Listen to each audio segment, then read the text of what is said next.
So XPENG just released its Iron Humanoid, and it's looking like Tesla Optimus might be cooked. But Iron looks so good that people think it's a human in a suit. So today on AI News, we're going to take a closer, slower look at what's inside from several angles to find out if seeing is really believing, and stay until the end to see the bare naked robot in its entirety. But first, we're going to start with this far off view that they provided after they had removed the back garment here, as well as rolled up the sleeves and exposed the hands. You can see a little bit of the interior, but I'll give you a closer look in just a second of the back, hands, and arms.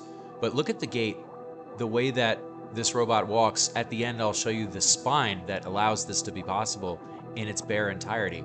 Now, here's another angle of the robot walking up to the CEO just before they start undressing it to verify that it's not a human. And there were no cuts in this. And there are some things to note, which I'll go through one by one, but I actually decided to slow down this video when they do the undressing so that we can see every bit that is possible.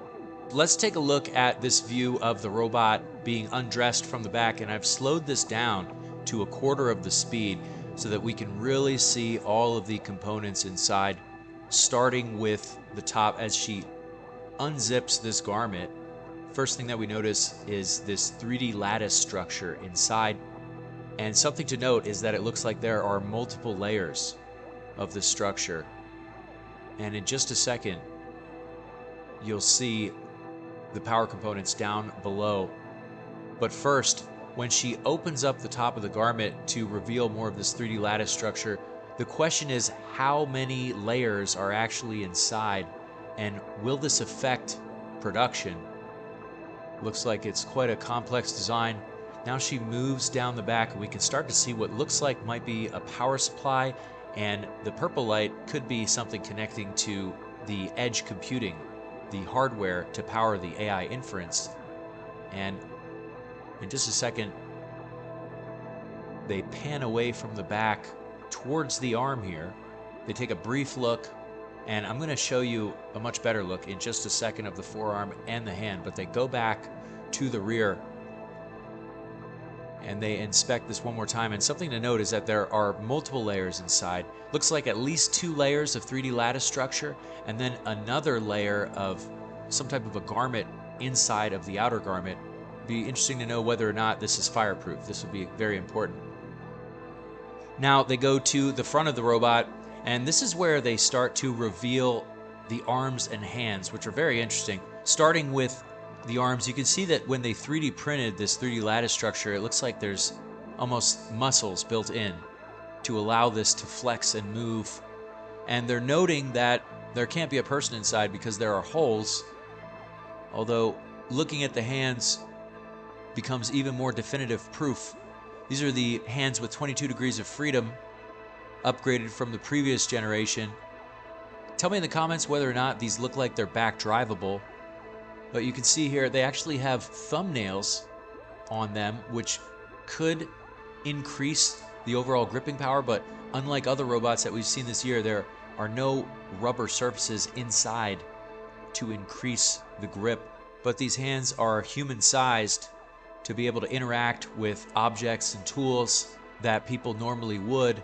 And the CEO says that there couldn't possibly be anyone inside, but I'm about to show you another clip of some more definitive evidence of the legs being disassembled. So here is another clip that I've speeded up, and this is the robot being cut apart. You can see first they start with this outer garment layer, and then they start to cut away at the interior 3D lattice structure that looks to be 3D printed. And it does look like, indeed, there are 2 layers of 3D lattice structure, although tell me what you think in just a second when she removes this final piece of cloth and she starts to cut away at this 3D printed structure here. And something interesting to note is the way that the knee flexes because of this 3D printed structure. This 3D lattice allows for shifting and flexing without breaking the overall form. And here she is removing the entire piece from the leg to expose the interior calf muscle. Looks like there are two actuators to act as the calf muscle, and here they have the robot walk after removing these pieces. And the CEO noted that this proves that the robot is quite difficult to damage. And you can see these parts inside, which we're going to take a closer look at in just a second. And finally, here is the view of the entire robot bare, with all of its components showing except for its feet.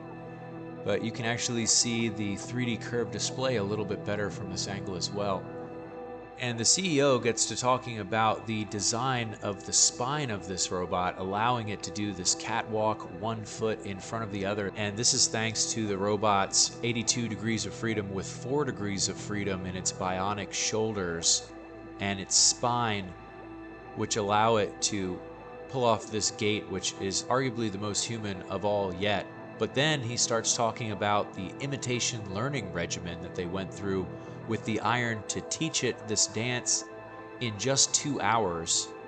And he talks about providing the data from human motion capture and just giving it to the robot to learn in a very short period of time.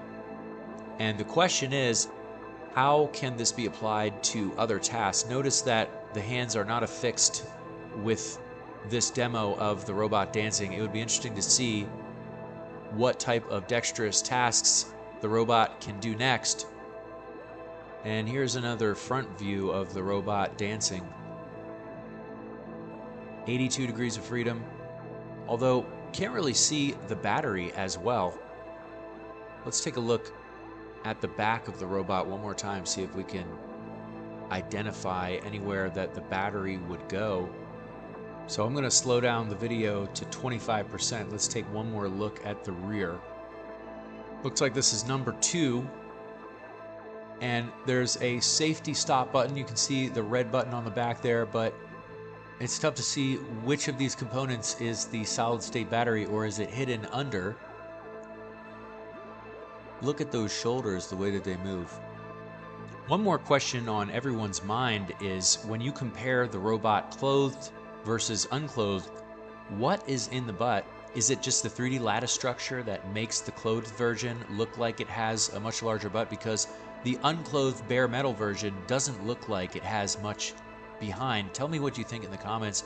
Is that purely a visual add-on, or are there some type of components that are being covered over? It looks like there are 2 drives there, but they don't really make up for the space of the original size of the robot when clothed with this 3D lattice structure. Anyways, tell me which part of the robot you want to see revealed next. Like and subscribe, check out this video here, and thanks for watching. Bye.